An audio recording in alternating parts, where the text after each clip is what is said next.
Hello. Ooh, yeah, how about that? What's better than one King's Plate day?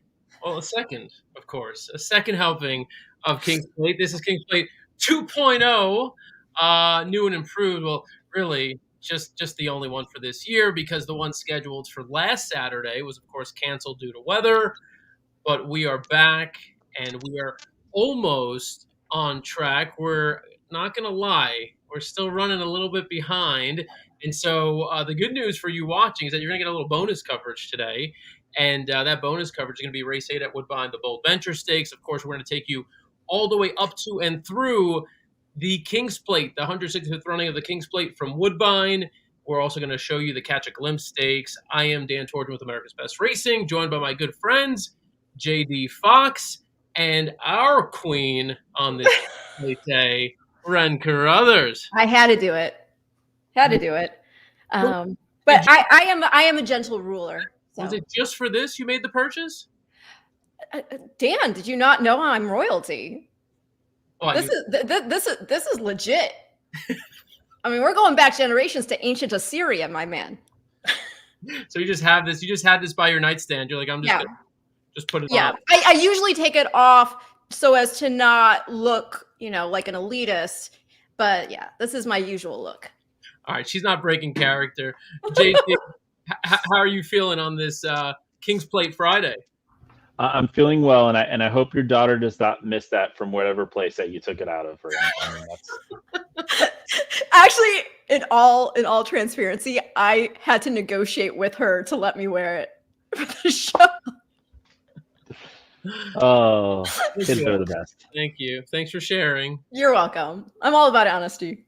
That's awesome. But how about that intro? Can we just? That was a little AWOL Nation, was it not? The intro there, a little sail. You've got it. Wow, this is again. We're learning a lot about you here. A lot of you just letting all of your history come out. No, we thank Greg Charkoudian for that countdown music and that intro. But why don't we just take a look, if we can, real quick? You're going to see a lot of things kind of flashing up on your screen, moving all over the place. We will take a look at Woodbine right now. So that's where it is to start. That's where it is now. That's where it is now, and then now it's full screen. This is the Bold Venture Stakes, race 8. As you can tell, only a couple of minutes to go. This will be followed by race 9, which is the King's Plate, originally scheduled for 5:34 today. We would expect that start time is going to be pushed back a little bit, probably closer to 5:50. Let's say 5:50. But anyhow, we're going to bring you up to that race. We're going to have picks, analysis. We're going to take a look at some replays of some of the main contenders. But let's see. Who wants to start off with a little bit of run through of this field? Who do we like? Your favorite is the 3-horse in here at 3-2. That's Patches O'Houlihan. Yeah, I mean, he looks tough. He's coming off a 6-length score. A lot of speed, and that's his modus operandi. There's some other speed in here. I have a soft spot for Ironstone there, the 2-horse, and at 7-1 at a horse who likes the distance and where this could potentially set up for him. I'm just going to go that way. Yeah, all right, JD. It's going to be tough to say that Patches O'Houlihan's 8 for 10 has literally done nothing wrong, but I think Patches O'Houlihan is a 6 furlong horse. I like another speed horse, the 7 First Empire, more of that 6.5, 7 furlong coming off of really long layoff, yeah. And then long layoff before that. So second off the layoff here, I think First Empire should be fit and ready to go for Marcassi. Patrick Husbands aboard. Nobody better on a big day in Canada to have riding your steed than one Patrick Husbands. Love that. And we'll talk about Patrick Husbands coming up in the King's Plate. Marcassi, by the way, going for his 4th King's Plate win. He's won the race 3 times. Kevin Attard has also won this race, won with more a couple of years ago, back with the same jockey, Rafael Hernandez, with one of the contenders again. And Caitlin Her Greatness, who's the only filly in the race. So a lot of cool storylines coming up at the King's Plate. As they enter the gate, I will tell you that my pick in this race is going to be the 6-horse Play Me a Tune. I think they do heat things up on the front end, and I think Play Me a Tune sits a perfect trip and rolls by them late. So for me, to recap, Play Me a Tune. Ren, you're going with? Ironstone. JD, you're going with? First Empire.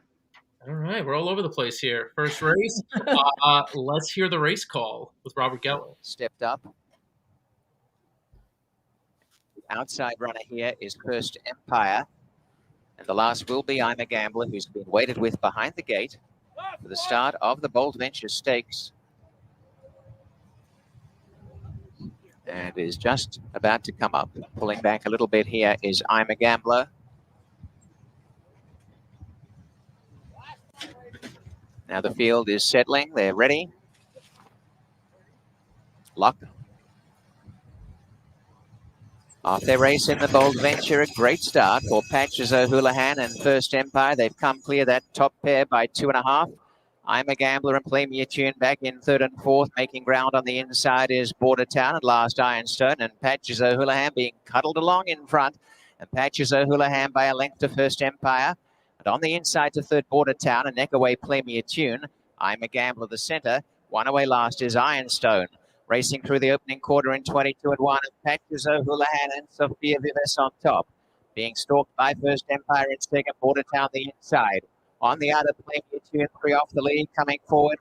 And then I'm a Gambler. Last of all is Ironstone as they go inside the 3/8 and Patches O'Houlihan. Joined by First Empire. And now for the first time under some pressure, Patches O'Houlihan. First Empire striding up to level. A length away, Play Me a Tune as Patches has responded and kicks away as they turn again. First Empire on the outside, and then came Play Me a Tune. And I'm a Gambler's a bit of a chance in the centre for Pietro Morin, Patches O'Houlihan. A couple in front. Down the outside, Play Me a Tune. I'm a Gambler, the centre. Patches O'Houlihan from Play Me a Tune on the outside. Play Me a Tune coming. Patches O'Houlihan holding. Patches O'Houlihan got it with wide out. Play Me a Tune, and I'm a Gambler, the centre. Ironstone is back next to photo for the win of the Bold Venture. Yeah. Nobody was pressing him, so, and he got away with an opening of 22 and 1. So, he sped things up, but too tough. Yeah, Play Me a Tune. Play Me a Tune. Keep an eye on Play Me a Tune. That was a solid pick, Dano. Third career race. As you said, Patches O'Houlihan didn't really get the pressure we thought. And Play Me a Tune, I think, ran as well as he could. Note on Play Me a Tune, Kazushi Kimura scheduled to ride today.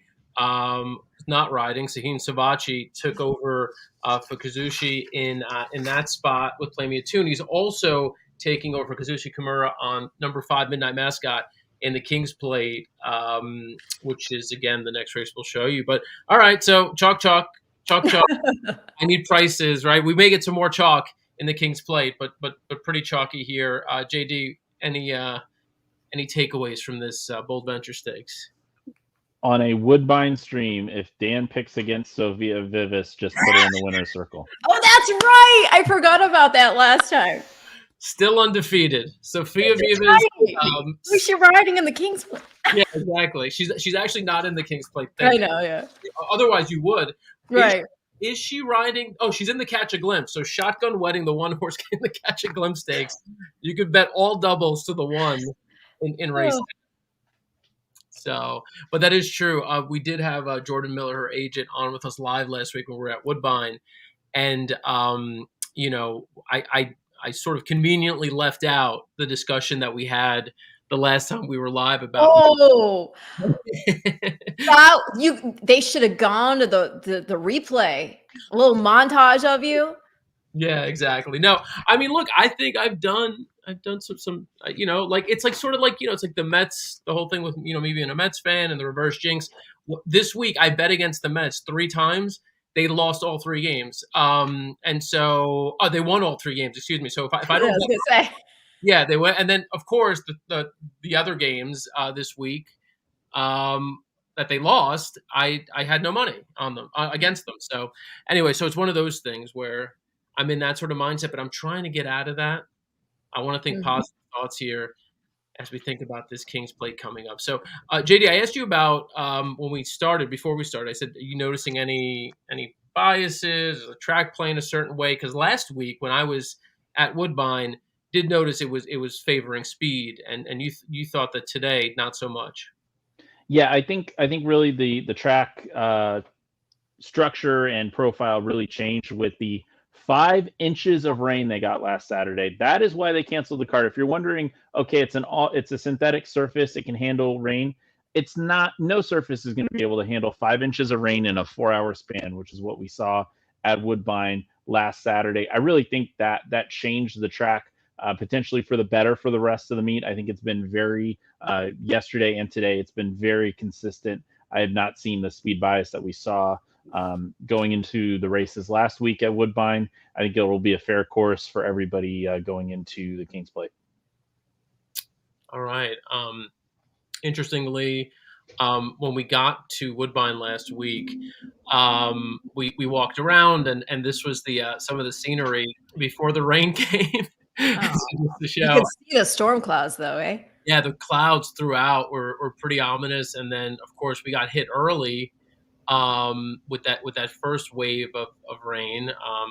Yeah, that umbrella was a good idea, even if it was for fashion purposes or style purposes. It was a good idea. There was a lot of cool stuff all around the track, and really we picked up on a lot of the different things that added to the track. They have a new trackside hangout spot. They've added some new tents trackside, which were also took a beating with the rain. You could see them sort of on the bottom left there, those little black tented spaces with like nice furniture. So a lot of cool stuff at Woodbine. They're investing in a significant way. I posted a couple of videos like from my hotel room. They've got this new trackside hotel room within the casino, the Great Canadian Resort Casino. I'm impressed how clean your room was. I really am, actually. For 72 hours, how much damage could I do? I don't know. I mean, I actually thought, okay, he thought of everything. There's no clothes on the bed, nothing strewn. I mean, I literally props. didn't even make the bed. Like, I mean, you're giving me credit for like having an undone bed. No, but I mean, maybe it's because I travel also with, it's a family, but I mean, usually there's out Matt snacks or something. You're just saying Matt is a slob, is what you're saying. Yes. Yeah. Just come out and say it. We all love Matt. It's okay. Takes up more desk space, but that's okay. A little more real estate. Yes. All right.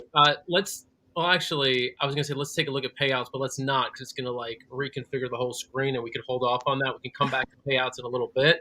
But what we should do is take a look back at the last 3 winners of the Queen's Plate / King's Plate. And trying to get a run is Hadassah on the inside. Money for Rose finishing on. Safe Conduct at the top of the stretch. Joined by Keep Grinding. Hadassah down in the centre. Running on his Avil Man. It's now Keep Grinding coming. Safe Conduct. Keep Grinding. HC Holiday down the outside as well with Money for Rose. But Safe Conduct in front. And here's Riptide Rock. Riptide Rock flying down the outside. I think Safe Conduct narrowly from Riptide Rock. And in the blink of an eye has raced to the front. And it's Moira. Out in the lead, 2 lengths. Racing home is Hall of Dreams down the outside.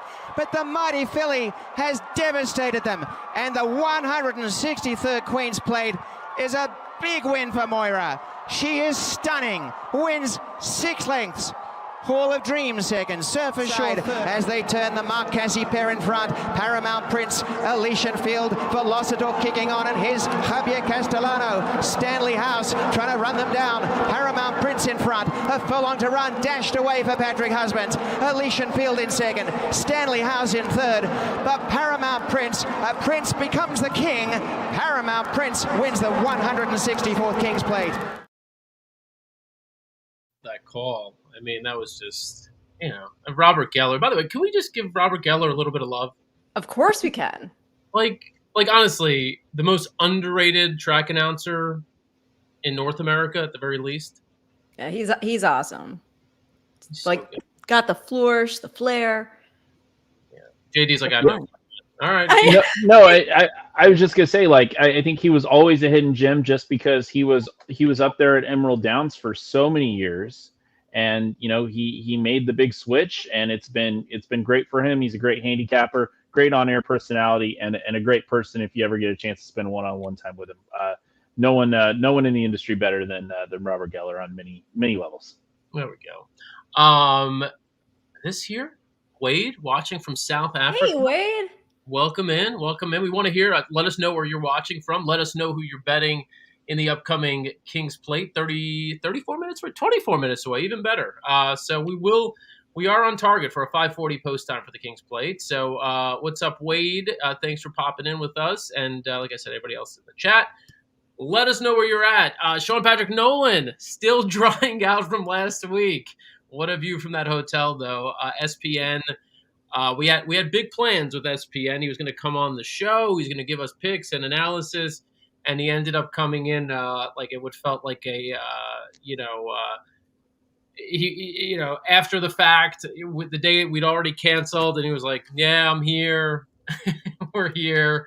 No more racing today." And there's been such a build-up too. You guys had the preview show the day before, and that was fun. With Eddie O. Yeah, that was awesome. That was really cool.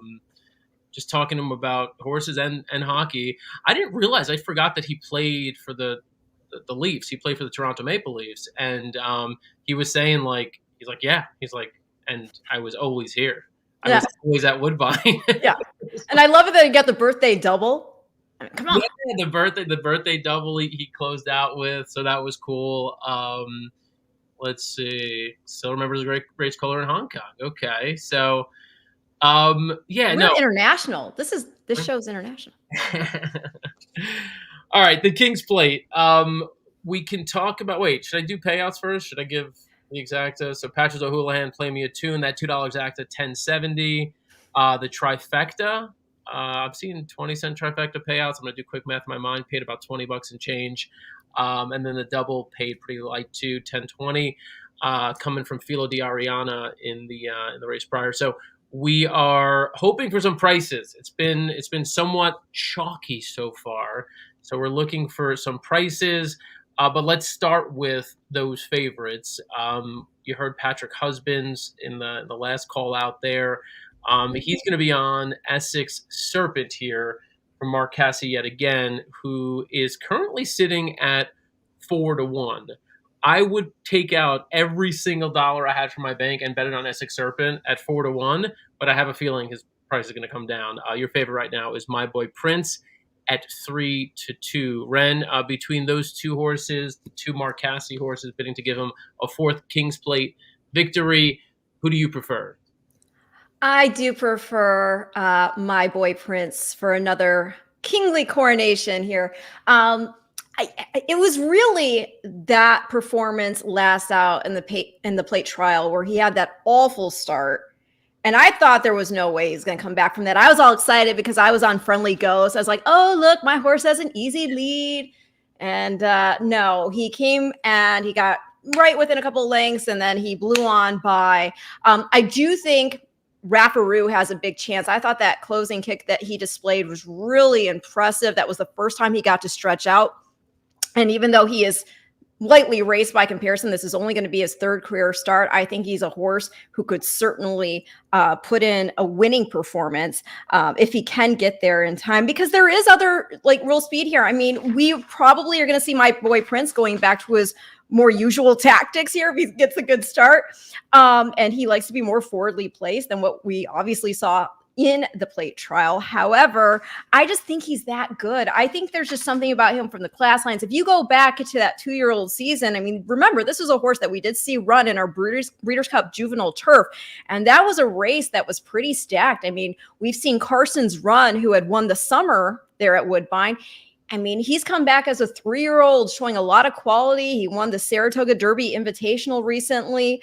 And we've seen other really nice horses come out of that race. So the fact that, we are now talking about going 1.25 miles, of course, there's going to be concern, especially when you have a horse who, again, likes to be forwardly placed. And there's some other speed in here, including from his stablemate, Essex Serpent. If I was going to go with another Mark Casse, I think Midnight Mascot's pretty interesting. This is a horse who his mother is a full sister to a King's Plate winner, talking about Midnight Aria, who won it back in 2013. So he certainly has the pedigree credentials for that.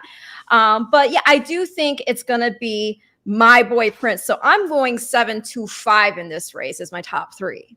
Okay. And you mentioned, so I mean, you just like all the Cassies. Oh, well, you like Raffaru more. Raffaru. Yeah. I think Raffaru for me, I'm going to lean that way more toward an upset of any of the other horses than necessarily another one of the Cassies. But of the two Cassies, I do prefer Midnight Mascot. But that being said, you do have to give respect to Essex Serpent. Not only did he win the Marine Stakes, but he beat Cameo Performance, who that's a Brendan Walsh horse, went on to win the Kentucky Downs Preview Dueling Ground Stakes there at Ellis Park, put up an 88 buyer figure for that win.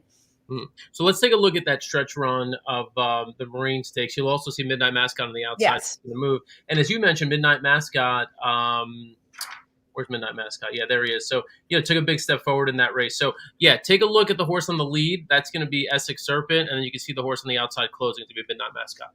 In front in the Marine by a length from Native Land. 2 lengths away is Bobo, and finishing well, Cameo Performance coming with a whittling run on the outside is finishing really strongly here. Essex Serpent by a length to Native Land. Cameo Performance coming right down the center of the track. In front, Essex Serpent from Native Land. Cameo Performance trying to finish off the job. Midnight Mascot from the clouds on the outside. Cameo Performance trying hard to get Essex Serpent. Essex Serpent still in front. Essex Serpent flat up against the rail. And it's going to be Essex Serpent going on to win the Marine by a length and a quarter. Cameo Performance.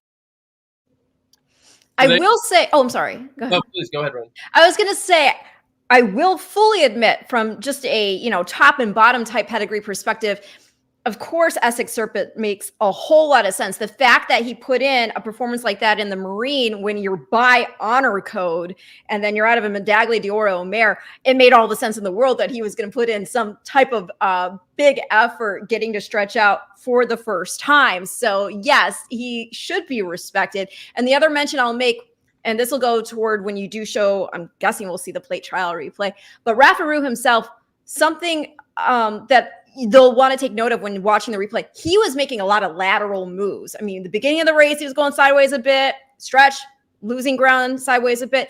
This is a horse who I do think has a lot of talent, but again, lacks the same seasoning that we're seeing from some of the others. Okay. Well, we don't have the beginning of the race, but we do have the stretch run. So let's take a look at the plate trial. Boy Prince to work overtime to make a race of it now, and is coming after them with a gradual move on the outside. Raffaru's coming home well. Jokestar the inside, and as they turn, the favourite's no good thing. Friendly Ghost, Piper's Factor. My Boy Prince tapped up. Raffaru down the outside, then Jokestar. My Boy Prince working overtime's gone to the front. Friendly Ghost the inside, then Raffaru. It's taken a while, but My Boy Prince has got the lead and will win the plate trial and goes on to score by a length. Raffaru a great second. Third, Friendly Ghost. My horse ran well. Friendly Ghost ran well. The only reason I'm not still backing him, even though he's big and beautiful and he could certainly improve second time going long. That was just the first time he's gone 2 turns.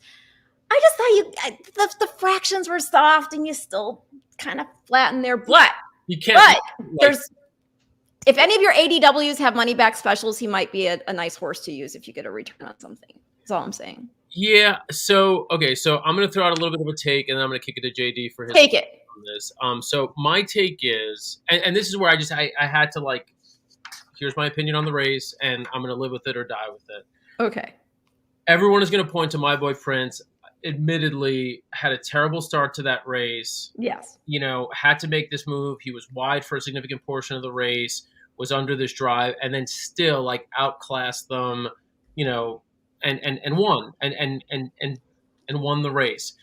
My take is, if you like My Boy Prince, I get how you might like Raffaru, but I could also make the case that the way they were coming home, I don't like either of those horses. If you couldn't beat My Boy Prince on that day, why are you going to beat him now going a mile and a quarter? And the same thing with My Boy Prince is that even though he was gutsy as hell to win that race, I've never liked the way he's finished his races when he's gone beyond a mile. Up to a mile, he's been great. He looks great. He's a bunch of 7 furlong races, looks great. I just don't think he's a mile and a quarter horse. And for me, it makes more sense for Essex Serpent to get to the front. Obviously, the 2 Cassie horses aren't going to battle. So one of them will be on the lead. The other one will be on, sitting just off of them. I think Essex Serpent makes more sense to be on the lead. and My Boy Prince to be sitting just off. And I wouldn't be surprised if My Boy Prince just doesn't have that extra kick late. I don't think he's going to fade to like 10th, but I could see him getting passed for second. I've made a decision to take a stand against My Boy Prince and Raffaru. And I think that your horse there, Friendly Ghost, is sort of the wild card, right? Because he's the only horse who could kind of create chaos, right? Because Essex Serpent and My Boy Prince are not going to battle, but Friendly Ghost should be on the lead. That's his only shot at winning. He should contest the pace. So, but my only worry is he fast enough? Because he was able to get the lead last time because what had happened with My Boy Prince just having that awful start. And the other thing I would say, Raffaru, I think part of the intrigue of him, where people were, we were kind of noticing him even there in the plate trial, was because he was able to show some gumption and closing ability despite, not a exactly peppy pace on debut there. And then also he's got that pedigree to go the 2 turns, which is, so I get what you're saying for sure. I definitely do. And I will also say this in terms of like the double, the plate trial, catch a glimpse double.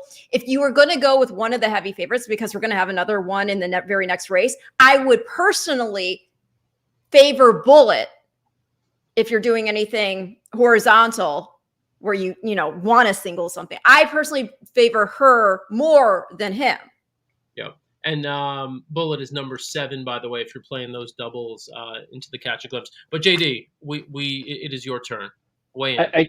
Yeah. So My Boy Prince at this point has had 2 bad starts in the last 3 races. And I think really what that has led us to is to have a field of 12 today. Because going into this meet, the word around Woodbine was that My Boy Prince was unbeatable, and you might as well find another spot if you want to run and have a chance of winning. So My Boy Prince has shown some vulnerability, and I think really you can take kind of unpeel the layers here and say, okay, My Boy Prince beat a second-time starting maiden by a length and a quarter in the plate trial. So was that My Boy Prince coming back to the rest of the field, or was that a one-off, like really good performance from Raffaru? I think that's the number one question in this field. And Dan, going back to your point, I don't know if that necessarily means you chuck both of them out, but it does make you think about it because, you've got a horse in My Boy Prince that's got all the fastest numbers, no matter what you look at on paper. You go back to the performance in the British Cup Juvenile Turf last year. You look at the number put up in the King Corey, which is the highest buyer of anybody in the field this year, and that was one of the races with one of the bad starts. Broke outward, jammed the other horse, and then came back and won by 6 3/4 sprinting, putting up the fastest buyer in the field. To me, I think My Boy Prince, on the class standpoint, is head and shoulders above everybody else in this field, but the speed scenario, it could be a pace meltdown here in relation to My Boy Prince and Essex Serpent, who are your number 1 and number 2 horses in the betting. You've got Friendly Ghost, and then you've got Roar of the Crowd on the outside, the 11, who is a sprinter that's running in this 10 furlong race that is going to have no choice but to come over. And depending on when Roar of the Crowd tries to come over, My Boy Prince, the first 1/8 of a mile, has been a little shaky out of the gates in multiple ways. That I think might be the key factor here. And it's always tough to say that, a 65-1 outsider might be a key to this race, but I'm very interested to see how fast Roar of the Crowd goes, because I think Fraser Agley has one speed, and that is quarter horse out of the gate. Yeah, no, I love that. And that's an important horse to mention, because you do have these horses who you don't figure to win the race, but you figure to potentially cause some chaos. So we've now I don't know. You don't think that horse is fast enough either? I don't think he's fast enough. I don't. I mean, JD could totally be proven right that, like, because he is a sprinter and they know that we're going to have to go and establish some sort of position. I just don't know that he's fast enough, because if you look at the races he's coming out of, these optional 40s against 3 and ups, to his credit, the times are just not very fast. The other mention I will make regarding times, something I also found encouraging about My Boy Prince and Raffaru is irrespective of how everything did ultimately play out in that race, they both came home real nice and sharp. They both came back in like 12 and I think My Boy Prince was back in like 12-3. And I think Raffaru was back in 12-2 for that final furlong. So considering everything, I think that was very impressive. And if all things stay the same, maybe we do see My Boy Prince go out there, but maybe also knowing that there is this different dimension to him, that he doesn't panic if he can't get the lead. Maybe we do see him sit off, and we're not going to see him get chewed up by a stablemate or anybody else in the race. Yeah, I mean, it's crazy. I mean, you brought up the point, JD, of the horse just not breaking well. You're saying, the horse isn't going to panic.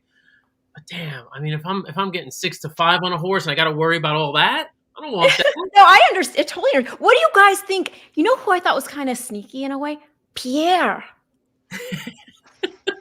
I was looking at this. Pierre. Like, okay. If you look at this, I mean, he had the 2 sprint starts, right? Overcame a ton to be, huh? You could. Sorry to interrupt you. We're going to take a look. Sure. As I said, we're going to take a look. They threw numbers on the screen at us. So right. I'm not going to take a look at anything for another second. But sorry, Ren. Go ahead. Make the case for Pierre. Yeah. Okay.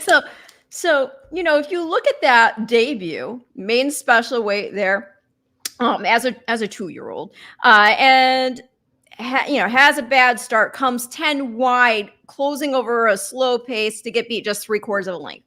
Then takes time off, comes back, wins the 3-year-old debut. I know the figure's not exactly exciting, but he's bred more to go 2 turns, so I'm not going to hold it against him. That was legitimate, where it says on June 23rd in that optional 50 N2L against 3 and ups, where it says bumps break 3 to 4 wide, gain 7 wide. That was all legitimate if you watch the replay. So I thought it was really nice to see him sort of show the perseverance that you need to overcome a bad start like that. Junipero Sarah went on to, he's a 4-year-old, by the way. He went on to win an optional 40 N3L out of there, put up an 82 buyer figure. I'll also say in that race, that June 23rd race, Pierre himself had a late lead change in there. And the margin of defeat was 1.5 lengths. So then they tried the turf mile on the 16th against another optional 50 N2L group. And, he was third, beaten 1.25 lengths. I don't know that I was too excited or about finding him an excuse for that particular race, other than maybe, he just kind of flying out. Maybe we see him more awake here. Restricted 3-year-old company going 1.25 miles is just kind of interesting to me. And especially the fact that this could be a race that sets up for a horse that's going to come off it. So we'll see. I mean, he came back in that last race, even though he was third, he came back in a pretty good final time there. So just one maybe that you could throw onto your exotics at a big price. Yeah, we'll take long shots. Pierre's 26-1. He's the 8 horse. I will say, Ren, on another day, another time, you've got to translate everything you just said to sort of basic people terms. I'm sorry. No, could you hit I thought you were going to say into French, because je parle français un peu. Well, maybe you could do it in French and then English. But a lot of what you covered off on, when you're saying N2L, you were talking about the class level of the horse, of the race that the horse has come out of. Interesting to dive into that, because that's one aspect of it. You talked about lead changes. Another interesting aspect, when you're watching horse racing, you're looking at how the horses run, and there are certain reasons why they might run a certain way. They might be tired, they may be immature, they just may be gaining experience. So there's a lot there to dig into. You touched on all of it. You should watch that replay back and then send all 200 questions to Ren via DM. Yeah. She's willing to answer all of them. There's Caitlin, her greatness. Yeah, so we have to talk about Caitlin. And before we do, let's just run through these odds briefly. Friendly Ghost, we'll just start there since that's the horse on screen. The 6 horse is currently 24-1. My Boy Prince, your favorite, 6-5. Yeah, 24-1. Look, if you think Friendly Ghost can take a step forward in his 4th career start, I mean, that's an interesting play. Could be near the front. There's your horse, Pierre, 26-1. The 9, Thor's Cause. This is a horse I mean, I don't like, but I didn't think it was impossible to kind of, get in there for a piece, maybe third or fourth. 61-1. The 10, Bedard, named after hockey phenom, of course, Connor Bedard, scratched out of this race. So we move to the 11, Roar of the Crowd, a potential pace factor who can speed things up early, maybe 68, 69-1 now. The 12, No More Options, 40-1 on No More Options. And then rounding out the field, a horse who I actually like a little bit. I have a replay of this horse's most recent race, Vitality, at 31-1. He looks very nice out there. I mean, the horse took a major step forward last out, showed improvement on Lasix, which we will give a tutorial on at another time as well. First time Lasix last out, won and just ran a race that was so much better than what he'd run previously that you think, maybe. And that was also the horse's first time getting back to a longer distance. There are some things to like with Vitality. I like the horse in the mix. Maybe not to win, but in the mix. Caitlin Her Greatness, real quick. Let's go back to the Woodbine Oaks. She looked like she was going to win this race. She's the only filly in the King's Plate. The winner from that race is not in the King's Plate, but let's take a look back at how that race ended. On the inside, Lunch with Bernie. In second, Caitlin Her Greatness. Leveling is a little frisky 3 wide. And waiting in the wings, Kins Concerto is now coming for a run.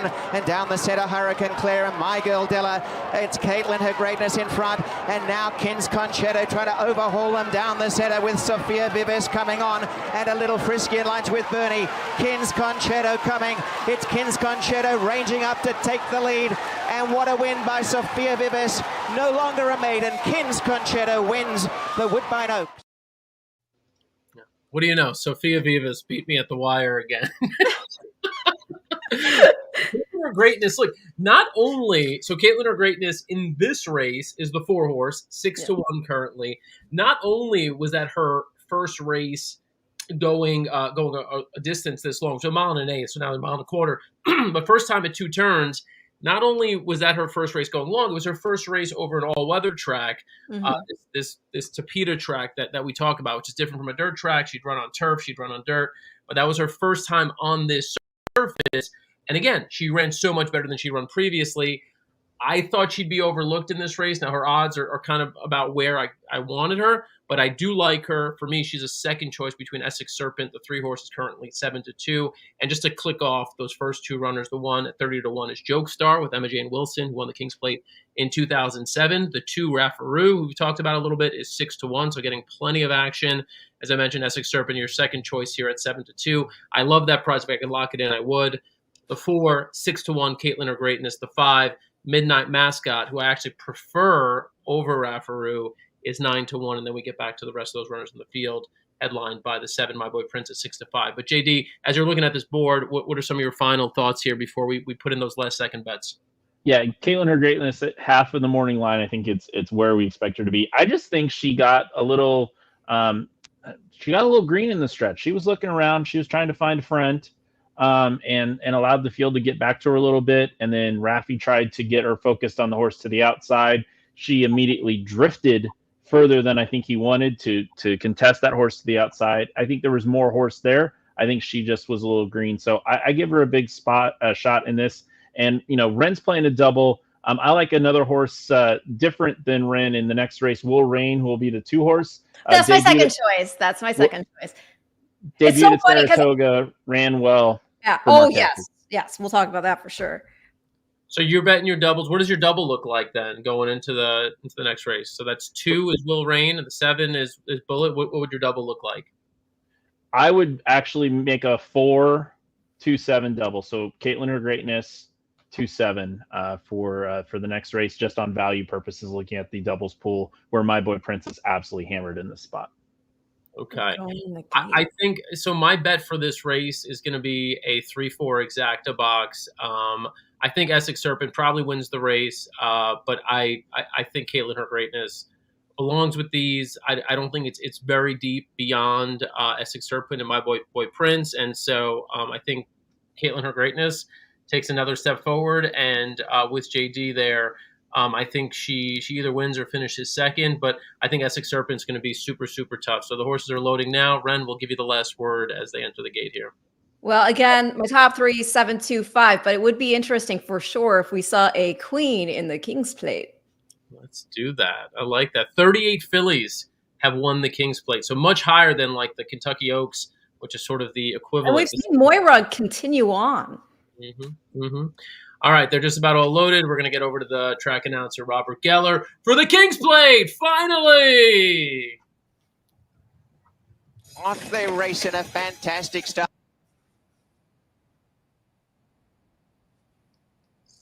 Sound. Where did Robert Geller go? The greatness is there with Midnight Mascot, and Pierre is on the pace. They're all bunched up. Out wider is Roar of the Crowd. Early on, Vitality got back to the tail end with Jokes. And Midnight Mascot is back third last. Essex Serpent has the lead at the wire the first time in the King's Plate by 3/4 to My Boy Prince. On the outside, court wide, no more options. With the run of the race, Raffaroo on the inside of Caitlin, Her Greatness, and Pierre pushing up to make a line of 4 behind the top pair. Over on the which is only about 3.5 off the lead, which is a soft pace. Over on the outside are Thor's Cause and Roar of the Crowd as no more options, dips behind them. About 2.5 to Vitality. Midnight Mascot is second last, and the trailer is... No, audio in and out. The lead by 3/4 to My Boy Prince. A length away, Caitlin, Her Greatness. Raffaroo scraping paint on the inside, coming up well. It's only fitting. I mean, only this year, right? This Mascot is winding up. Vitality's well back, and last is Jokestar. Racing off towards the 3.5. Essex Serpent pressed by My Boy Prince, waiting to pull the trigger now. My Boy Prince has gone to the front and run past Essex Serpent. And coming up is Caitlin, Her Greatness in third, and Pierre on the outside. Losing touch, Raffaroo. And finishing well around the outside is Midnight Mascot. My Boy Prince has said, let's go, and turns in the King's Plate, 2.5 in front. Chased home by Caitlin, Her Greatness down the outside. Pierre back in third, and here comes the filly. Caitlin, Her Greatness, coming after My Boy Prince and running up to share the lead. And down the outside is Midnight Mascot is flying home. Caitlin, Her Greatness has reached the lead, and she's as great as they come. Caitlin, Her Greatness. Wow. Dude, it's a queen in the King's Plate. Yeah, and Jokestar was fifth. Wow, great call. Great call. Yes. Great job, you guys. But did you see, look, behind her also, like, so JD and Dan, you both were touting Caitlin, Her Greatness. Awesome. And then let's watch. Okay, so then we got My Boy Prince. We've got Midnight Mascot, and we've got Pierre. Oh, Pierre rallied for the Super. How about that? When I tell you. Great call. But no, great call from you guys. Like, I mean, honest to goodness, that was awesome. That was an awesome race. This boy. race, I mean, I can't believe you got 9-1 on Caitlin, Her Greatness. I know, right? Yeah, you guys. This race unfolded exactly as I thought it would, with Essex Serpent being the horse who was on the lead. I did not expect him to give it up the way he did. I mean, geez, like put up no fight at all, and then just truly, just got passed by a bunch of horses. But everything else, I mean, I think the Caitlin, Her Greatness rally, which we expected, and also, like I said, I did not like the way My Boy Prince has finished up his races going long. He's a horse who kind of wanders on the front end sometimes, and you saw even in the most recent race where he won after the poor start, he wasn't keeping clear of anyone, right? I mean, and obviously because he encountered all that trouble, he obviously used everything he had to get to the front. But he's not the kind of horse who's gonna pull away from a field, and he did for a little bit there, but he came back to them late, and so he still ran a massive race. But Caitlin, yeah, for sure. Yeah. The only surprise to me was like I feel. And I'd have to watch the whole thing back. I was so taken by the audio in and out because I don't think that was us because I could hear the crowd still. I just couldn't hear Robert. Oh, okay. So yeah. So I was kind of distracted by that. But the one thing that I think happened, you guys correct me if I am wrong. I feel like I saw them trying to make a middle move with Raffaroo up the rail, which was from what I saw from the last time out. And granted, that was only the first time he'd gone 2 turns. That's not what I was expecting. He looked to me like a one-run type instead of like trying to make a move and then get in and around. I don't know. And again, maybe I saw that wrong. But Caitlin, her greatness proving indeed to be great. It is amazing, as you guys said, that she went off 9-1. I too was thinking that she would be shorter than that, but thank goodness for y'all who better. Yeah, she drifted up. So things that we obviously, mention here. Obviously, Caitlin, her greatness, named after Caitlin Clark. Yes. It's Kevin Attard again, who did the same thing with Moira in 2022. So Woodbine Oaks winner Moira won the last Queen's Plate, and now with the King's Plate, Caitlin, her greatness. The other thing I'll mention is Caitlin, her greatness was not Canadian Triple Crown nominated and was supplemented into this field as well, something we didn't mention. Can you explain that to those? I know what that means. Obviously, I'm pretty sure Dan knows what that means, but to those watching, you might want to explain what that. Yeah, so with the Canadian Triple Crown, Ontario breds are what we're talking about here. So they are horses that were essentially born in Ontario. So if you have a horse that you think is going to run in Ontario and going to be a part of the Canadian Triple Crown, you pay little supplements when the horse is younger before racing, and you basically pay into it and you don't pay very much. This was obviously Caitlin Her Greatness. They had other plans for her. Out of the OBS sales, $375,000, started the career at Saratoga. I don't think they necessarily saw this as a horse that was ever going to be at Woodbine, so they didn't bother paying those. And I actually think they paid into some other supplements that you can pay for other trails. And so they had to pay a larger amount right before the race to pay for her to basically be able to enter into this race and win the race. And again, floated up. We were seeing 6-1 before the gates opened, 9-1 final odds on Caitlin Her Greatness, and a great job for Rafi Hernandez getting her to the winner's circle with a big price there. Yeah, that was pretty sweet. And I should give out a shout out, being the Petty Geek. I mean, this is a horse who has some big time pedigree. So I would expect that they're over the moon, because already as a filly, she was going to have value. Now she's a Queen's or a King's Plate winner.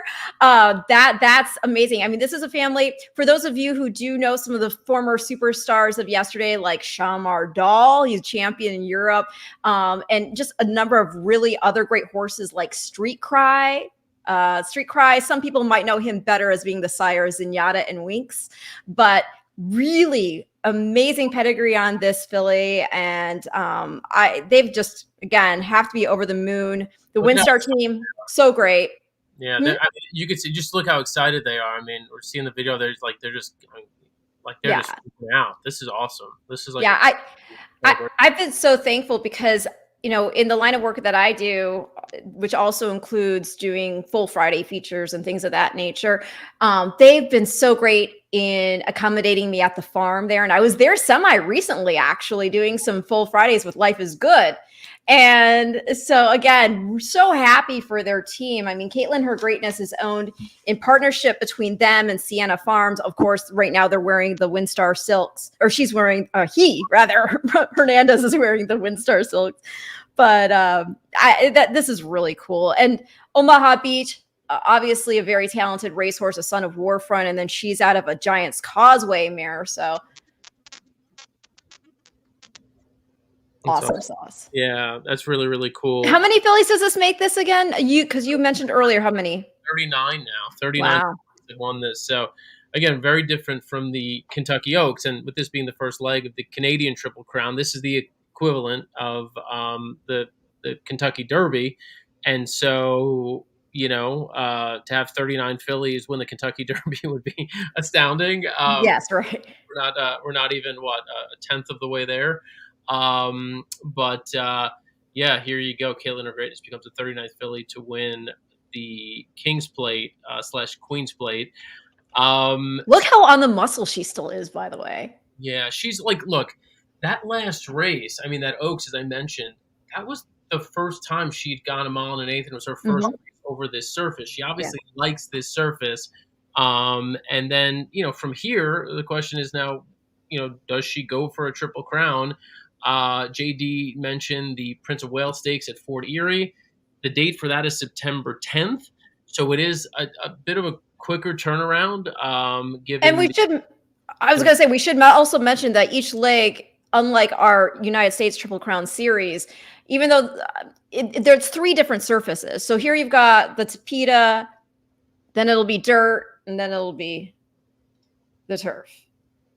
Yeah, and then so they do they wrap up with the breeder stakes at Woodbine. So and that's at September 28th. So literally this would be like a very condensed, intense Canadian Triple Crown series. Again, it may not seem like much, but the week does change things, I think, a little bit. We'll see. She hasn't. That was only her 3rd start of the year. Or 3rd start off a layoff since running at Gulfstream earlier in the year. It's kind of nuts to look at these horses and see kind of where they go and like where their journeys have taken them. Mm-hmm. Started at Saratoga a year ago, running in a race on the dirt, finished 3rd in that race. It was like it was the 6th race on the card that day on September 3rd. So kind of like closing out the meet at Saratoga. She's running in the 6th race on the card, finishes 3rd, whatever, right? If you're a casual fan, you're not paying any attention. All right, good race. She comes back, Belmont at Aqueduct, wins in September, comes back in a stakes race, runs 4th at Aqueduct in November. So she's running, in races that, you don't have nearly as many eyes in. She finishes 4th in her last race last year. Comes back this year at Gulfstream in Florida. Okay, yeah. Right. That's where they send her down to set her up for this. She's with Todd Pletcher at the time, one of the top trainers in North America, of course. Hall of Famer. Finishes 4th there in a race that is well below this one at least in terms of class. It was an allowance race. This, of course, being a $1 million stakes race, and then she reappears 4 months later at Woodbine with Kevin Attard, who, as we mentioned, has won this race before, won it with Moira a couple of years ago. And then she wins a very kind of nondescript allowance race on July 6th, and then comes back and runs that massive race in the Woodbine Oaks and then wins this. So it's kind of crazy. You don't know. I mean, you don't know in terms of like some of these horses, they can go from complete obscurity one day to coming back in a couple of months, especially at this stage of their career, between, the end of them being a 2-year-old going to their 3-year-old year and the way they develop as 3-year-olds and even 4-year-olds sometimes. And with some of the female horses, the fillies and the mares, they get even better sometimes when they get five and up. So it's just really cool to see some of these horses taking a step forward. And these are the payouts. JD, tell me you won at least $500,000 on that race? Not quite 500,000. The big bet we have going in is the double that I gave out towards the end there. We had 4 with 2-7, so that those double payouts are going to be very nice if we can get the 2 or 7 home here following. A couple points, and I'd have to honestly do a little more research on this, and I feel like I should have done this research ahead of time. But I'm trying to remember the last plate winner where it was their first win on Tapeta. That's a good point. I couldn't tell you that. Exactly. So what we're talking about with the Canadian Triple Crown and it being on all 3 surfaces is Caitlin Her Greatness had already won on dirt and turf. So the Tapeta was actually the 3rd surface for her to win on. And then the other thing I'll say, you mentioned, Dan, of the, this is kind of the equivalent of, a filly winning the Kentucky Derby. I will say that the U.S. is a little different about putting fillies and colts against each other as much. There seems to almost be a taboo nature of it, because if you go in other jurisdictions, it happens almost every day at a much higher level, and you've got champions like Black Caviar, Winks, these type of horses that were powerful mares that even going into 6 and 7 were just beating the boys silly. So I would say that in horse racing, it's not as big of a gap, especially with 3-year-olds, for a very strong superstar filly against the colts and can put in a big effort. And the other thing is, the pace scenario for Caitlin Her Greatness. It's set up perfectly, and she really delivered when it mattered. Yeah, that was awesome, and it's cool to have a storyline like this. To have a filly who could be anything. We talked about sort of the progression she's had and how she's like sort of coming to her own now. She beat a horse there in My Boy Prince, who a lot of people thought was sort of unbeatable in this spot. Obviously, so based on the odds, a horse who'd won 5 of 6 stakes races coming in, and she just goes by him here, and she does it well at 1.25 miles. What's next for her? We'll see. On this weekend, it's funny, it sort of sets the tone for the Travers, which will be run tomorrow. And there's another sort of budding superstar in Torpedo Anna, who could be just on a completely different level, right, in terms of her greatness. So it'll be interesting to see what Torpedo Anna could do against the boys. Look, I'm rooting for her. I don't. If you go on X and people are like, oh, she's not beating the boys. It's like, what are you talking about? Like, what are you talking about? She could totally beat the boys. Chill, like chill. This is like there's no Justify in this field. There's no Pharaoh in this field. Like, she could absolutely beat the boys. And I almost want her to win by like 20 lengths just to like silence. But no, it's good. Like, it's good that people. And maybe that's just people trying to, inflate the price on her. But maybe, again, like I said, maybe this sets the tone a little bit. Maybe this is, a weekend for the fillies. We'll see. Wouldn't that be something? But yeah, Travers itself is going to be an amazing race no matter how it shakes out. That's such a fun field. Yeah, no, it is. And I've got to do a little more handicapping on the card. I was very focused on this and this delayed King's Plate, which, it might have been delayed, but it obviously lived up to all the hype and then some. So I want to show a picture real quick. I need Ren to tell me who this is here. Who are we looking at here? That is the Catch a Glimpse, who, she was so good that she was named Horse of the Year in Canada as a 2-year-old. That's how good Catch a Glimpse was. And I took that picture years ago on the backside of Saratoga. And it's one of the ones that happens to be in my favorites album. So when I knew that we were going to be doing this show, I just felt like it was proper to send you guys that photograph to show during our broadcast. Absolutely. So Catch a Glimpse, trained by Mark Casse, owned by Gary Barber. And that same combination of trainer and owner also train and own the number 2, Will Rain, who JD mentioned in terms of the doubles. So once Will Rain wins, then JD will cash his $500,000. And it'll be an awesome story because the people who owned Catch a Glimpse will also have they'll have a winner in the Catch a Glimpse stakes. So it'll all work out. I'm glad you looked forward and we didn't look back, that those same connections also were My Boy Prince's. I'm glad we're looking ever forward now. Details. Speaking of looking forward, as I mentioned a little while ago when we were up at Woodbine, we got to see some of what this vision is for Woodbine, some of the things they've done over the past year and some of what the vision is moving forward. So let's take a look back at an interview with Michael Copeland that we did just a week ago.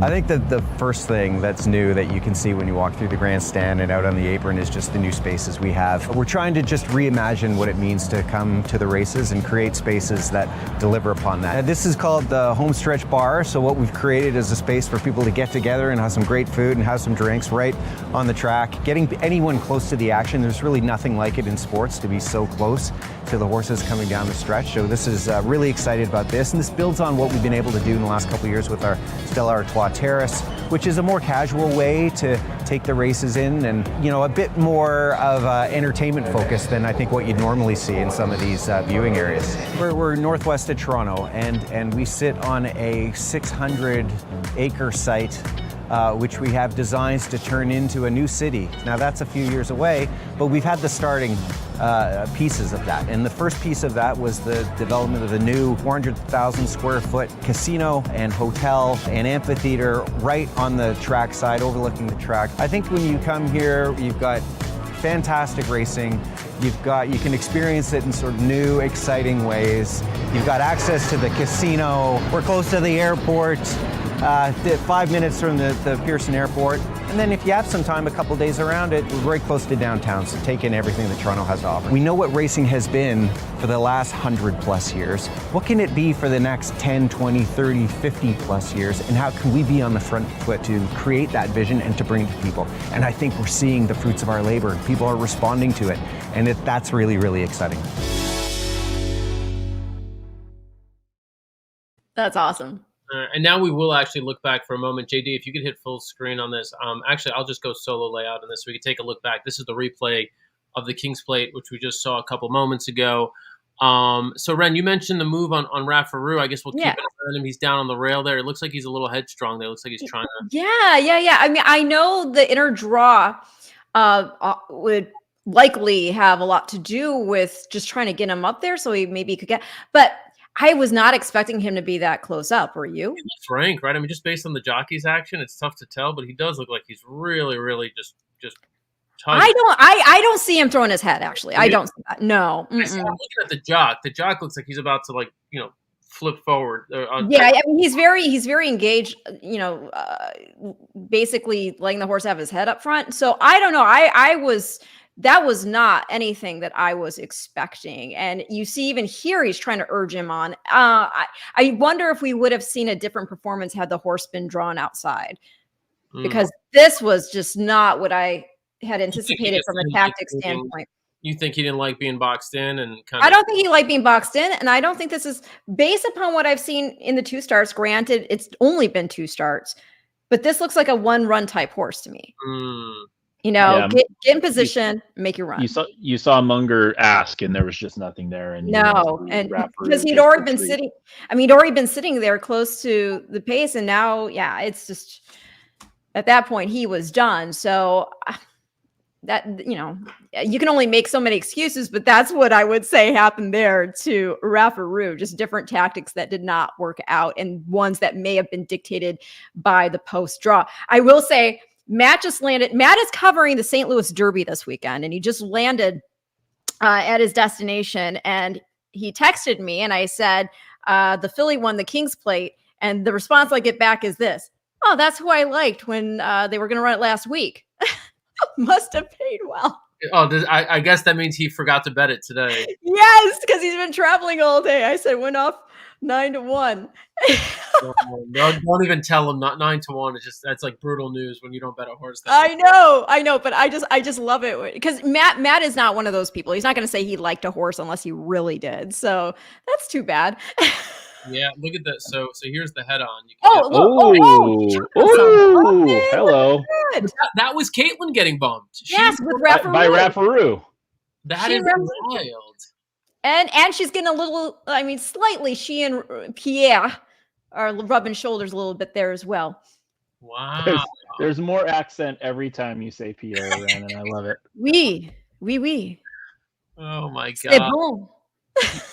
We'll keep taking a look at these replays. I did notice in the original pan shot, the move that Midnight Mascot makes is probably the best sustained move from off the pace, going wide.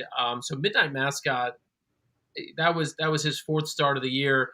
He's one I'd keep an eye on. If you would have told me going into this race, he lost to Essex Serpent in the Marine Stakes. I told you I like this one better than Essex Serpent. Yeah, you were right. You're absolutely right. So you. You're right. Oh, I listened on camera for it. You could clip the audio, but yeah, right. Yeah, no. Midnight Mascot makes a great move here and sustains it. Obviously, look, 1.25 miles is asking a lot from a lot of these horses. That's a son of Army Mule. Do you know the pedigree analysis on Army Mule? Yeah, but again, remember, this is the one who's also the mom's a full sister to Midnight Aria. Yeah, it's Midnight Loot. Yeah, Midnight Loot. Midnight Aria won the Queen's Plate. Yeah. So no, there's pedigree there for sure. So, but anyway, that horse made a nice move. The other horse made a nice move from off the pace. Again, maybe past some tired horses, but a horse I gave no shot to in this race, and maybe I should have after talking to Emma last week, was Emma Jane Wilson on Jokestar, the one horse. Yeah. Who just missed finishing 4th. I think finished 5th there. That's because Pierre finished 4th. I'm sorry. I'm going to beat the Pierre thing into the. Yeah.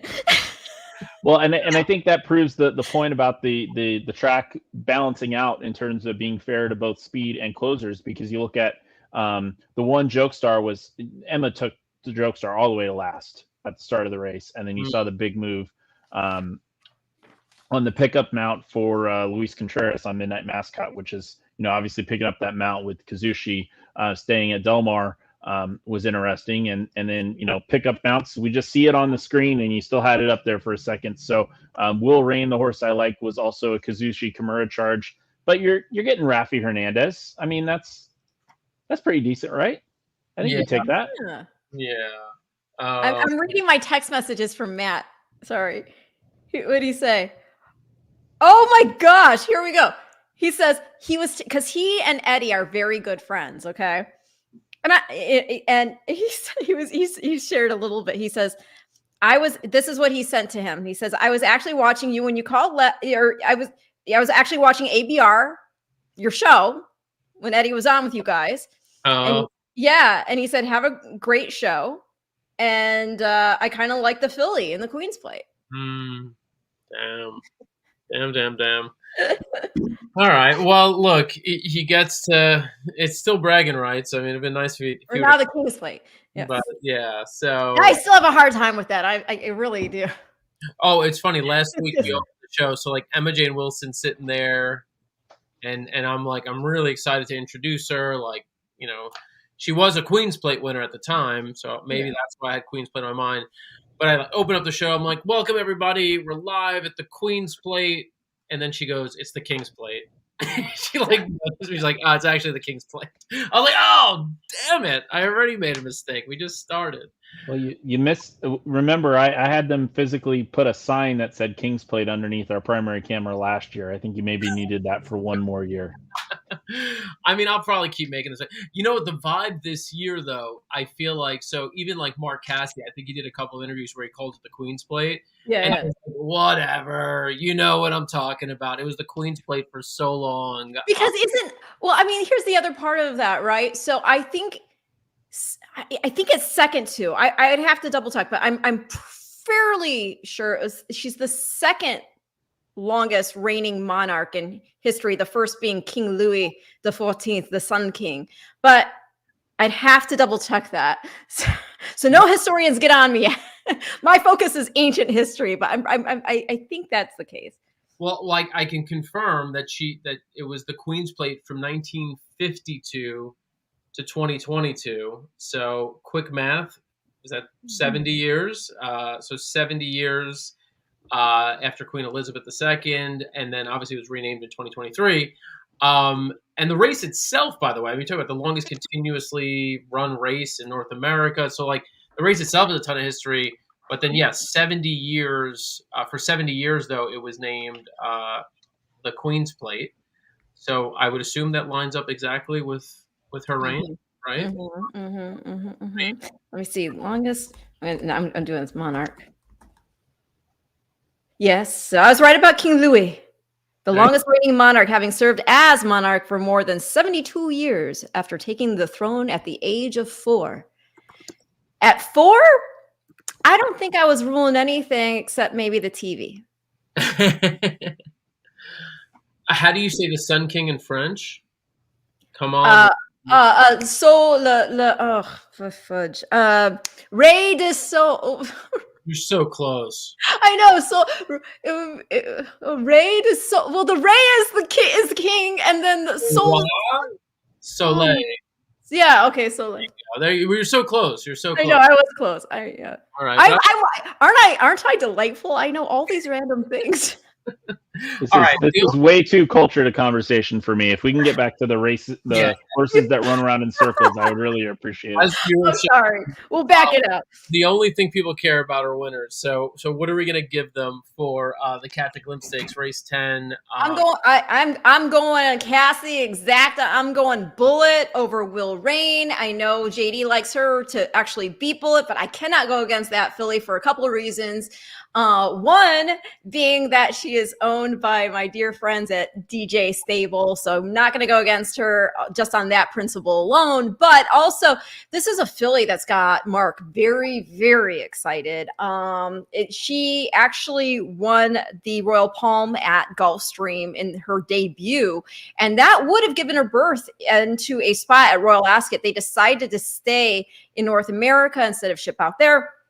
They ran her there in the My Dear, and she did not disappoint. In fact, the part of the reason it was so impressive to see that debut was it went completely different than what they had expected. They thought that she was going to get from the gate and go. She had a bad start and had to really rally. It showed a lot of class, and she is bred so incredibly impressive because her granny is 3-year-old champion Surfside. Surfside was a really good 2-year-old as well. She was third in the 99 juvenile fillies. She was second in the 2000 distaff and did get 3-year-old honors that year. The great granny did win the Breeders' Cup Juvenile. That is Flanders, and she was champion 2-year-old filly. So the pedigree is just on point class. And now she's making a second start off that little interlude. So I think she's even tougher. The horses coming out of that race have done some okay stuff. I will say that debut, every horse to run back has run so in the money. Every single one that has gone back into the gate. But as for Will Rain, and this is probably what you're going to touch upon, so I'm sorry if I'm stealing any thunder here, but we also talked about her because I, again, had Mark on my Future Stars forecast show for Breeders' Cup, and she, didn't break sharply. She was able to close, and she was so green in the stretch. So green. She came around wide, and then she was still like doing some green stuff coming down the stretch. And she showed a lot of class. And this looks like a horse whose second time out, if she puts it together and now getting more ground, she's going to be very, very tough. But again, when you have the whole scenario, which I put forth already regarding Bullet, I have to still back her, even though she's the chalk. JD, I'm putting this video up on the screen, so get ready for the shuffle. Here we go. The shuffle. All right.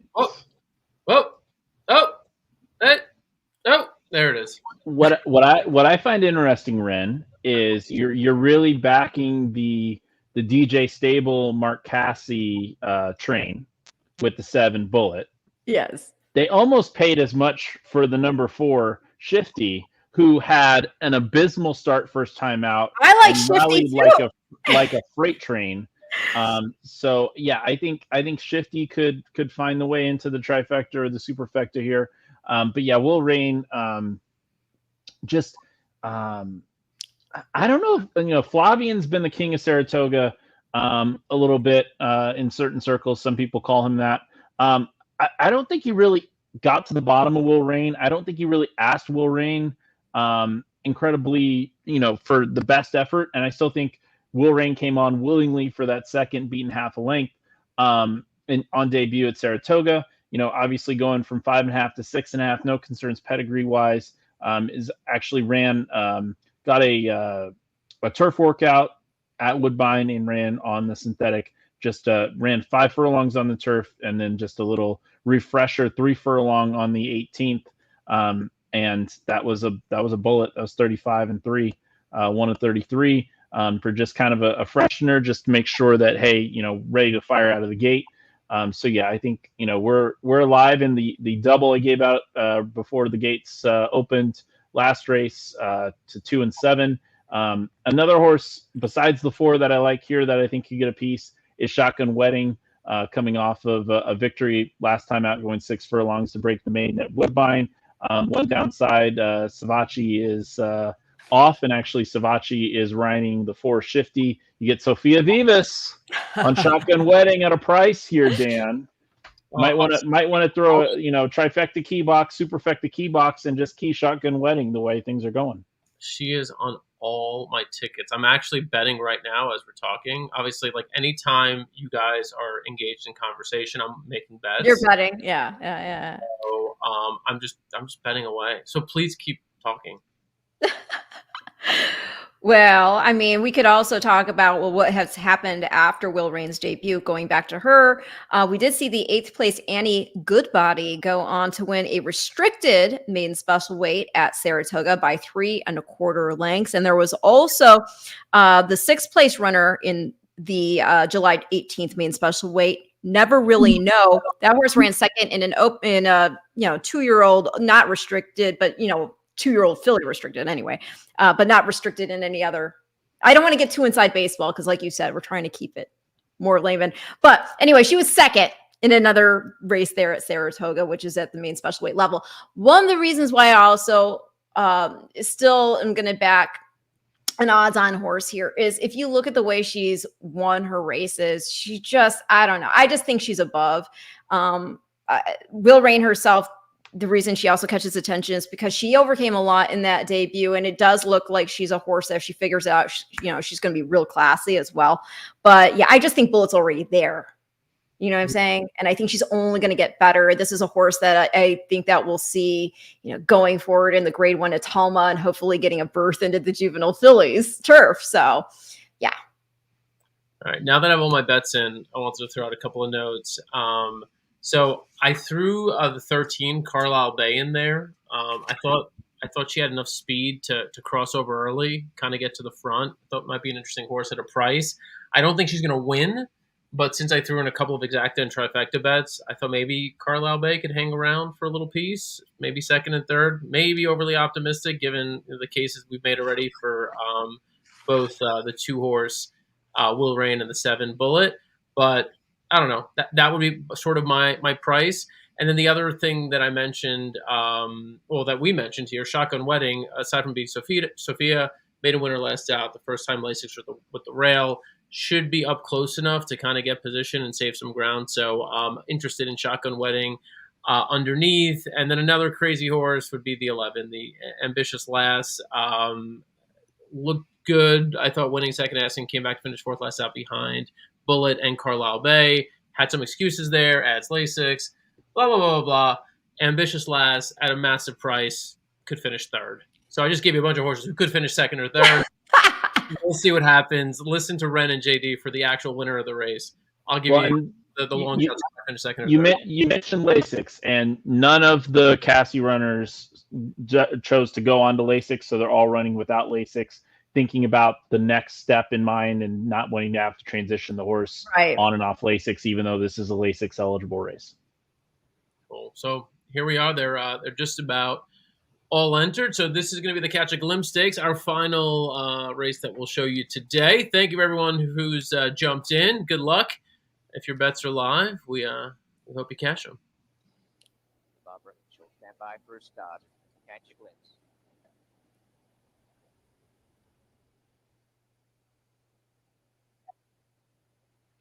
Crystal Visions, about the pointed showing up towards the inside, is going to be Shifty, and they're all stacked up in the early stages. Racing Handy is Salt, and over on the inside, Shotgun Wedding. And Bullet has now started to improve through the pack quite quickly, has gone up to be sharing 3rd or 4th. In behind them is Will Rain on the inside of an Ambitious Lass, and getting back now, Crystal Visions being passed by Carlisle Bay. Shifty's the leader as they go to the half mile by a couple of lengths to Bound to be True. A Bullet on the outside in the clear is starting to come forward. Over on the inside, Shotgun Wedding, a length and a half ready for Candy. Salt on the inside, and a little worse than mid-pack, Will Rain over on the inside of Misty Point from Ambitious Lass. Carlisle Bay and last, Crystal Visions. In front, Shifty as they go inside the 5/16 turns in front. Bullet on the outside of Bound to be True. Issue their thread and up the inside. Shotgun Wedding down the outside, ready for Candy, and right out wide is Will Rain. But Shifty holding on here from Bullet, who's flat. Down the outside, ready for Candy, and Will Rain for up the hill. Steaming home out wide. Wow. Shifty, actually, when you mentioned that, they sold, I mean, they'll obviously be happy for this, but Wow.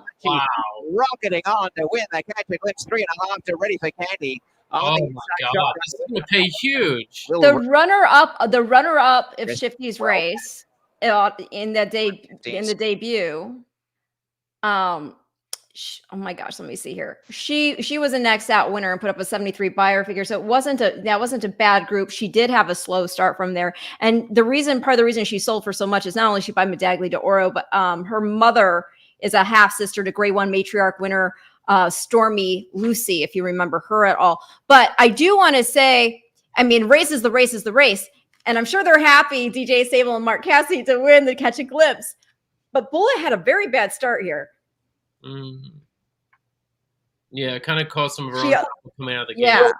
Yes, and she kind of lost her footing out of the gate, and then if I saw it right, she got kind of crushed between horses and got very rank. Yeah.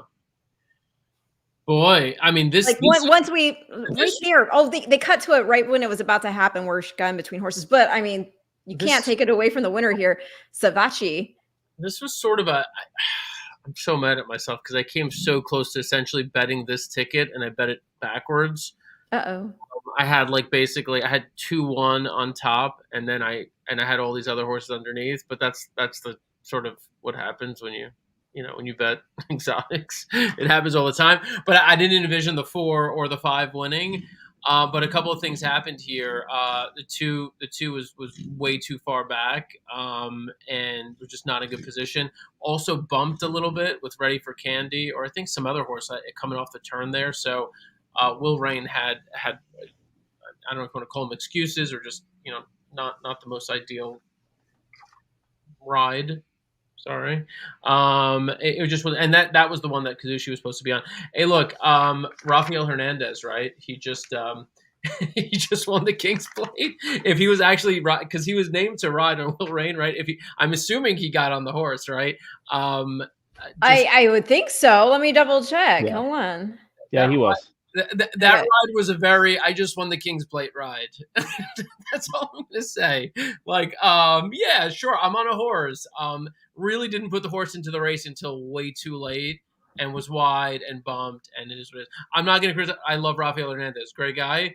That was a very whatever. I'm here kind of ride. Anyway, Now seeing twice.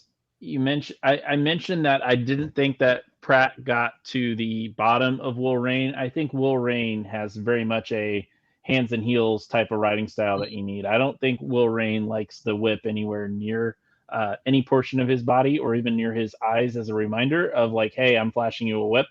And I think Rafi might have found that out. That and about the eighth pole. Yeah, and just needs to be strikes me as a horse who just needs to be just absolutely worked on throughout. Not with a whip, but this is one of those races you definitely have to watch again. There was a lot going on in the first little half furlong there that I feel like you could watch it multiple times and maybe you won't even still see the whole picture. But for sure, I will say the odds-on favorite, Bullet. She kind of tripped over her own feet coming out of the gate and then got very rank. So I would really like to see that race again. Oh, JD was abducted by aliens. I'm done. He's like, I'm not doing this anymore. Yeah, no, I'm trying to fix the video feed. So stand by. Sorry. JD's in space and you're under the sea. It looks like that, doesn't it? Yeah, right? What this effect is, I don't know what's happening here. So. I'm just in my room where for years still I haven't repainted the patch job. No, and I still keep intending to put a TV on there so you can see kind of what we're but it just has not yet happened. I'm gonna be so sick when I see these payouts because again, I feel like it's a very hittable race. So the exacta for $2 paid $152. Oh my goodness. The trifecta paid $520 for a double. Yeah, if the 5 wasn't involved, I would have hit the exacta, the trifecta, and the super. Because on my tickets, I had the first, third, fourth, and fifth runners. Oh, I had the 5 too. I'm so angry at myself. I had the 5. I mean, I literally had all those horses plus the 13. But I needed the 2 or the 1 first or second. Well, and to be fair, I did say Shotgun Wedding was going to finish third, and Shotgun Wedding finished third. Yeah. You did. So in a way, Sophia, who could have won and helped me cash a ticket, still plotting against me, Sophia, by finishing third. No, I'm kidding. We love Sophia. We love Jordan. Jordan, if you're watching, please still continue to come on our shows. Yes. Yeah. Oh boy. So I was on the wrong DJ horse. It was so funny. It was all chalky all day. And then the 2 races where you thought it was going to be free squares. Yeah. Well, I mean, not really. I mean, obviously, we did say that there were some vulnerabilities with my boy Prince, but I really did think that Bullet was heads and shoulders above. And I do think she has an excuse here. I would, again, be very interested to watch this replay, which I'm guessing they're going to show after they put the payouts out here. Yeah.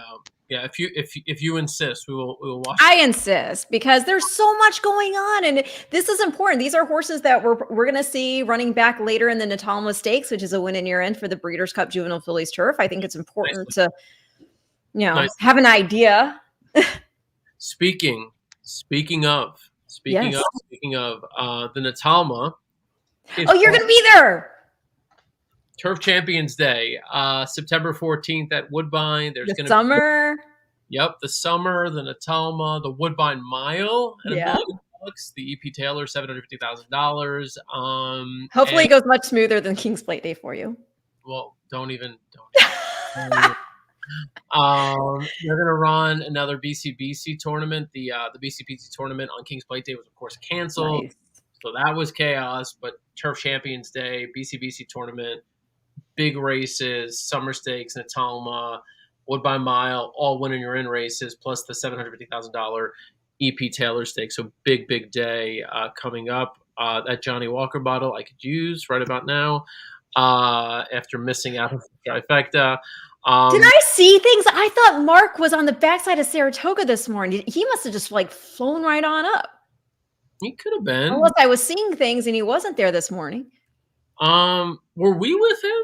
Because I know I think you guys were with him. Yes, I think we were with him. I obviously physically wasn't there. Otherwise, I could confirm whether I was with him. But we might have been. I know we were with one of his horses, because one of his horses is that he trains is owned in part of our Stake and Stardom program, and also with DJ Stables at Sandman, the Sandman, yes. $1 potential sensation. I mean, he could be a pretty serious horse. So Griffin Johnson, who is part of the Stake and Stardom program, went and visited Sandman today. So I know they were in the barn with him. So could be he was there and then just flew up. So I'm looking through my phone to see if I could find photos.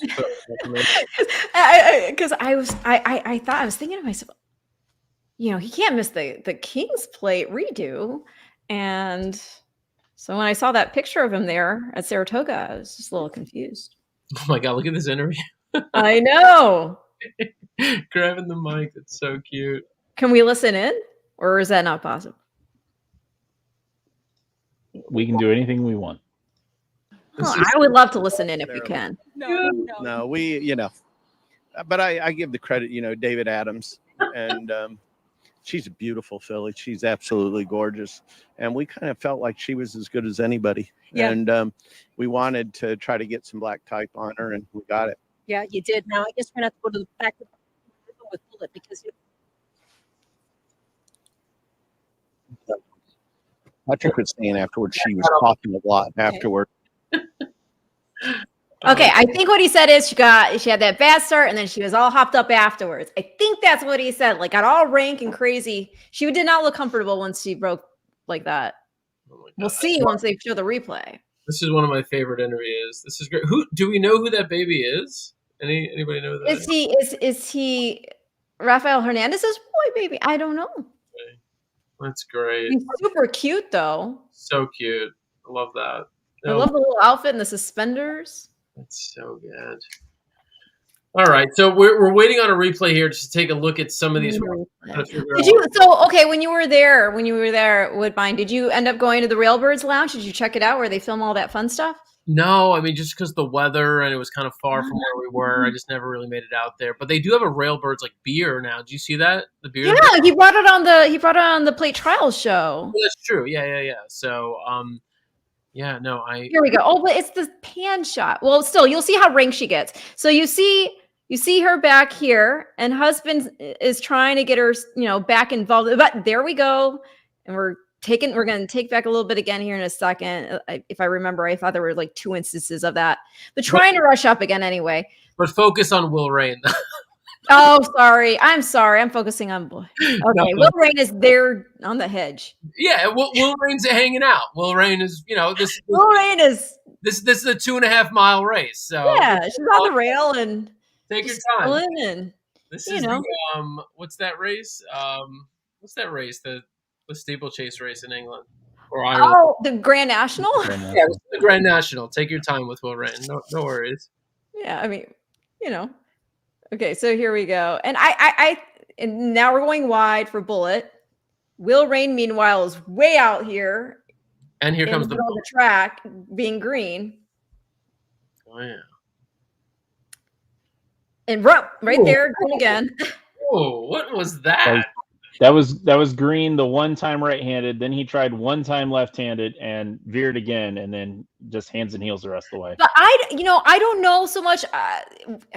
This is again one of those races you're going to have to watch back a few times. I think I don't know so much if like it was veering or getting wonky and green from the rain, or if it's because she's about to go up alongside another horse where it's just them and they're not in the herd pack, and maybe she's getting like, oh, okay, here we go. See, bad start here, and then we're going to go.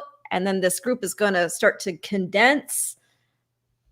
And she's going to get rank. And then, yeah, your horse is on the hedge.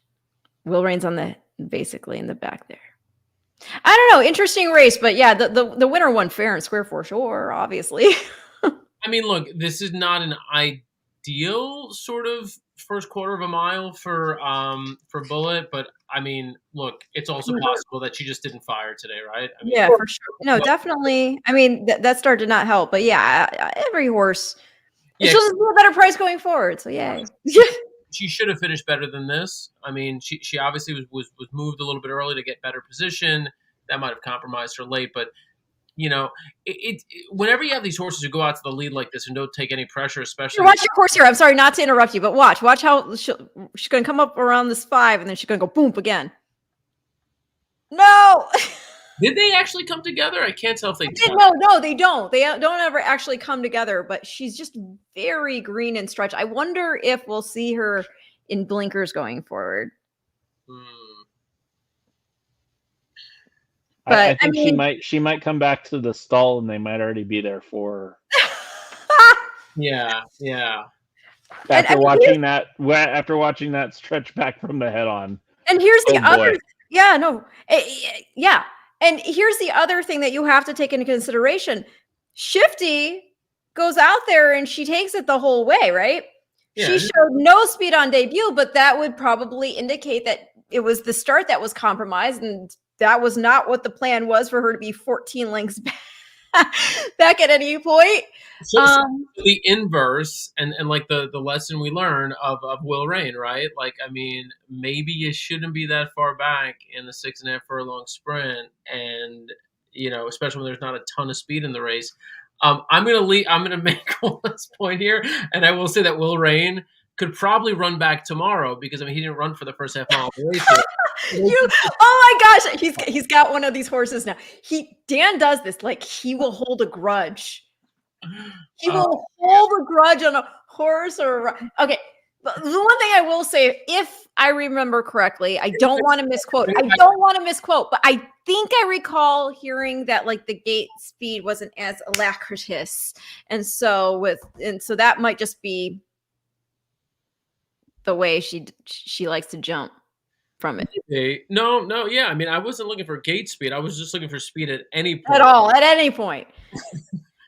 No, I know she was coming out of a nice clippy debut for sure. I mean, yeah. I mean, she finished 4th, Dan. She could have done worse. Well, if she would have finished first, things would have been better. I think Dan must have been alive for some real like. I was, and I bet a dumb try. Oh, so you're just being. Here's the deal: like people who say, "Don't box." So I didn't box. I mean, and I didn't win. And like, had I boxed, I would have won. But instead, I put. People just wager how you want to wager. Of course, there are certain wagers where you're gonna over time make more money than you lose. I understand that, but at the same time, you don't want to be Dan here, where you're like. I'm totally joking. To steal a name or from a name in this race. Do you know what's lost? The art of just the win bet is lost on people, though, too, I feel. It is.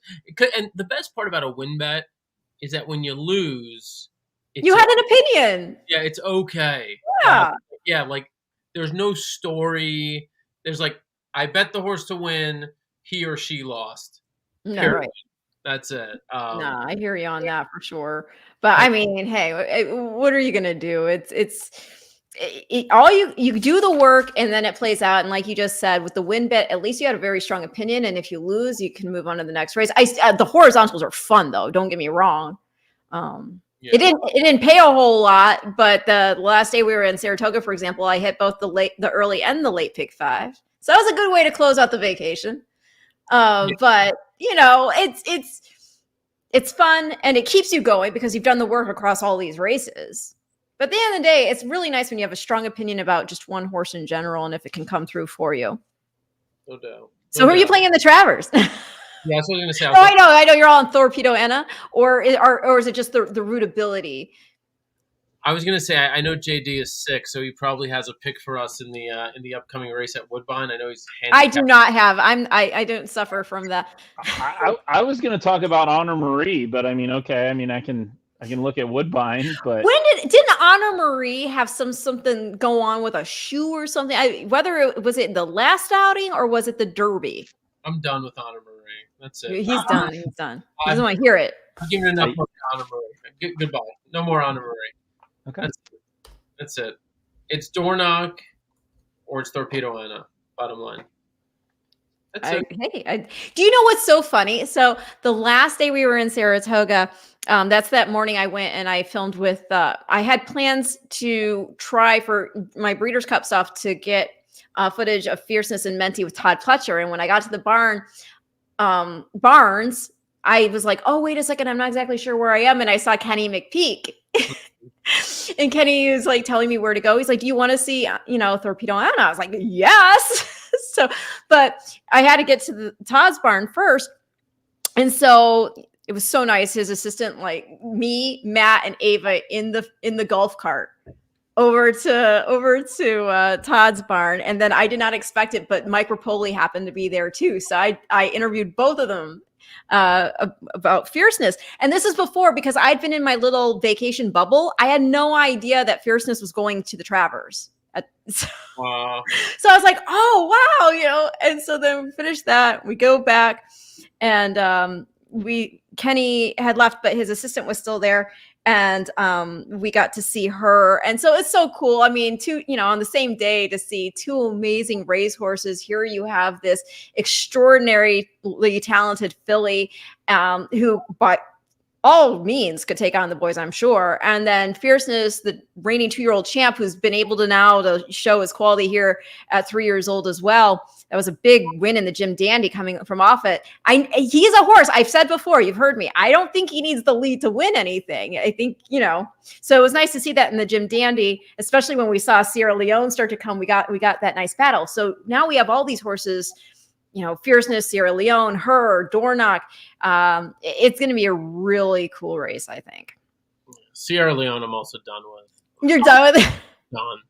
Done. What's her name? Torpedo Anna. Pretty vicious horse, huh? Oh my gosh! She rips their hearts out when she runs. No, like her personality. Like she was cool with us. No, she was cool. We had peppermints though, so I've heard she's. From the assistant, we're not feeding her our own stuff. That's the one thing I will also say. If you ever had a barn visit, don't go feeding the horses anything that the assistant is not right there. It's in a sub. It's delicious. You should try it. She was sweet with us. She was sweet with us.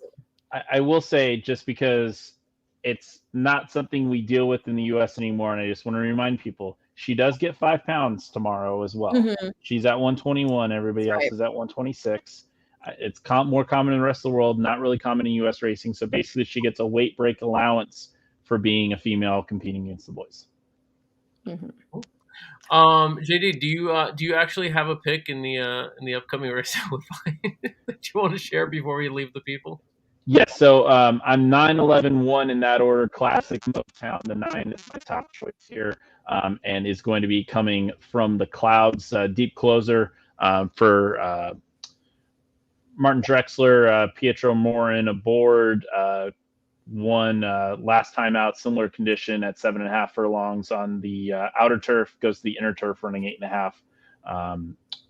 Bruno Schickedan's horse, classic All right. Motown, 5-1 right now. Nice. And okay, before you guys go, what do you all got going on that we can see or enjoy of your content? Go, JD. What you got? Well, I will be with Dan September 14th at Woodbine. So that's going to be the next big opportunity to be in person and hopefully get you guys some winners on that great stakes card and those win and you're in races. I don't know how you can so easily say that all the time. Win and you're in. I still struggle with it mightily. Win and you're in races for the Breeders' Cup. So yeah, check it out. And then every big stakes day at Woodbine, I have my selections for the whole card. You can follow me on Twitter at Horse Tickets. Sweet. Okay, what about you, Dan? Come on, you're in Saratoga, so Look at Ren setting this up. I love this. I know. I'm teeing you off. Yeah, no, that is our next. That's our next live stream day, September 14th, Turf Champions Day at Woodbine. Excited to be back at Woodbine after what was a crazy King's Plate saga the past week or so. But yeah, no, this weekend we're in Saratoga. I'm physically in Saratoga at the moment. We're speaking of Breeders' Cup, we're doing a multi-part video series with Breeders' Cup that we started to roll out with the Haskell when Jason Worth and when it was there, we were there behind the scenes as he flew in, kind of capturing the whole journey of Dornoch through Jason Worth's eyes, which of course, the reason we're doing that is because what we do is we try to bring horse racing to the masses, and Jason Worth being a baseball player, retired obviously with broad appeal in the sports world, we've been with him throughout to try to get to some of the people who follow him and who know him from his baseball days. And so he's reaching a lot of different people. And it's just really cool to be there with him throughout this. We've seen him bring other baseball players, other celebrities to the races. And so they're getting involved on the ownership side, sharing it with their friends and the people who follow them as well. So we love that. And actually today on ESPN, on SportsCenter, they ran a 4-minute segment with Jason Worth. Not often we get that ESPN SportsCenter love. That's awesome. And it was loaded with all the video that we had shot over the past 6 months with Jason, which is really cool because we've been with him since Bluegrass Stakes Day. You remember you interviewed him on set there. Yes, and he could not be nicer. I mean, he's awesome and very tall. And very tall, exactly. I do not like standing next to him. So, and yeah, so we're doing more with Jason Worth this weekend. We've got our eyes and cameras locked in on Torpedo Anna to see what she does. But whoever wins this weekend in Saratoga, we're going to be excited. And of course, as we head into September with the big races at Woodbine, and then ultimately into October, November with the Breeders' Cup, we're going to be we'll be right there. So yeah, check us out. AmericasBestRacing.net, ABR Live on X, Twitter, whatever it is. And, America's Best Racing, obviously another platform. So we're pumped. Ren. Yes. What are you doing? What am I doing? Okay, well, I am in my whole Breeders' Cup zone. Yesterday, I was at Three Chimneys Farm and doing some full Friday filming. So we actually posted one of those fulls today. It happens to be a colt by Gunrunner, Hall of Famer Gunrunner now because he was inducted this year, and out of Restless Rider, who was trained by Kenny McPeak, who trains Torpedo Anna. And so you can check that out. It's up on all of Breeders' Cup social right now, and it's adorable.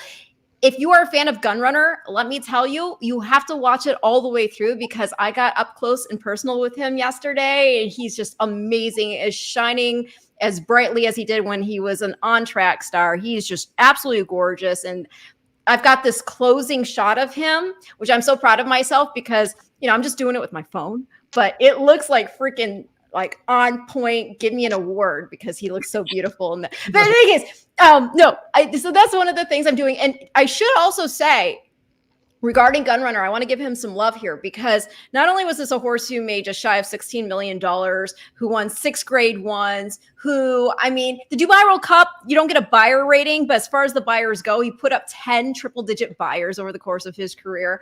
And this horse, just at Saratoga tomorrow alone, he's going to be represented by multiple horses, most of the ones I'm going to mention Okay, grade 1 winners. Grade 1 winner Sierra Leone in the Travers. Grade 1 winners Bava and Society are going to be in the Ballerina. Grade 1 winner Gun Pilot's going to be in the Forgo. And then you've got grade 2 winner World Record going for a grade 1 in the H. Allen Jerkins. I mean, this is a horse who's just like absolutely incredible. What he did on track and now what we're seeing in the shed is awesome. So yeah, I would highly recommend you check out the Full Friday. I still do the Future Stars forecast. That's where we track 2-year-olds that we're hoping to see on that Friday, Future Stars Friday card at Breeders' Cup.